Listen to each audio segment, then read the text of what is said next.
विद्यार्थियों, real mentor में आप सबका हार्दिक स्वागत है। आज हम कक्षा 9 विषय हिंदी की पाठ्य पुस्तक क्षितिज भाग के काव्य खंड का अध्याय 11 जिसका शीर्षक है सवैये और कवि है रसखान।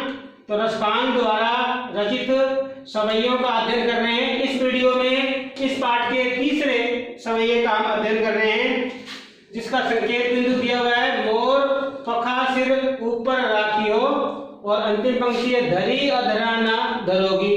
तो इस पंक्ति का भावार्थ का अध्ययन करेंगे। श्री कृष्ण के प्रति प्रेम भक्ति रखने वाली कोई गोपी अपने सखी से कहती है कि मैं प्रियतम श्री कृष्ण के रूप छवि को अपने शरीर पर धारण करना चाहती हूँ।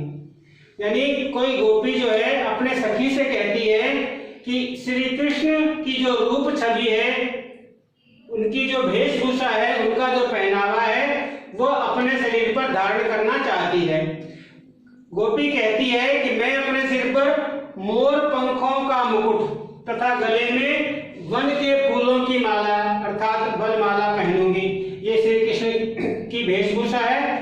श्री कृष्ण के मुकुट में भी मोर पंख लगे हुए हैं और गले में वनमाला है। तो ऐसा है रूप गोपी धारण करना चाहती है। वो कहती है कि मैं शरीर पर पीला वस्त्र धारण कर श्री कृष्ण के समान ही हाथ में लाठी लेकर यानी श्री कृष्ण के वेश में वन में गायों और ग्वालिनों के साथ घूमती हुई गायें चराऊंगी। यानी जिस प्रकार श्री कृष्ण ग्वाल बाल के रूप में पीला वस्त्र धारण कर हाथ में लाठी लेकर गायों को चराने जाते थे, गोपी भी उसी वेशभूषा में श्री कृष्ण का वेशभूषा धारण कर गायें चराने की इच्छा रखती है। आगे गोपी कहती है कि तेरे कहने पर श्री कृष्ण की तरह ही वेशभूषा स्वांग दिखावा व्यवहार आदि करूंगी। यानी जिस तरह की वेशभूषा और जिस तरह का व्यवहार श्री कृष्ण करते थे वो भी मैं करूंगी। कवि रसखान कहते हैं कि उस गोपी ने कहा कि मैं मुरलीधर श्री कृष्ण की मुरली को अपने होठों पर कभी धारण नहीं करूंगी। यानी कवि रसखान कहते हैं कि उस गोपी ने अपने सखी से कहा कि मैं मुरलीधर श्री कृष्ण की मुरली को अपने होठों पर कभी धारण नहीं करूंगी।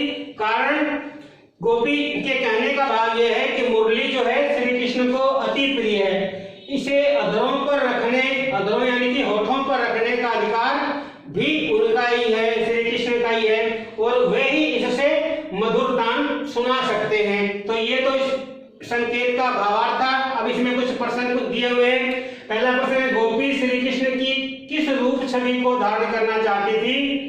तो इसका उत्तर है गोपी अपने सिर पर मोर पंखों का मुकुट, गले में वनमाला, शरीर पर पीतांबर वस्त्र यानी कि पीले वस्त्र, हाथों में लाठी तथा ग्वाल बाल का रूप धारण कर गायों के साथ घूमना चाहती थी। ये गोपी की इच्छा थी। दूसरा प्रश्न है गोपी के ऐसे आग्रह से उसका कौन सा भाव व्यक्त हुआ है?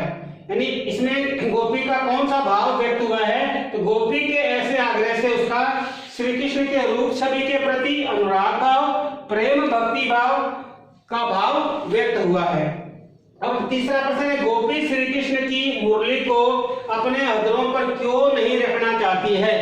गोपी जो है श्री कृष्ण की मुरली को अपने अधरों पर क्यों नहीं रखना चाहती है? तो श्री कृष्ण को मुरली अति प्रिय है, एक तो ये कारण है। दूसरा कारण है कि गोपियां जो थी वो मुरली से ईर्ष्या करती थी।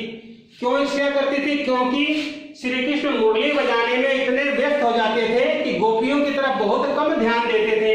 तो इस कारण भी गोपियां मुरली से ईर्ष्या रखती थी, इसलिए गोपी मुरली को अपने अधरों पर नहीं रखना चाहती थी। अब इसका चौथा प्रश्न है स्वांग करोगी से क्या आशय? स्वांग का मतलब होता है किसी का रूप धारण करना, उसकी नकल करना।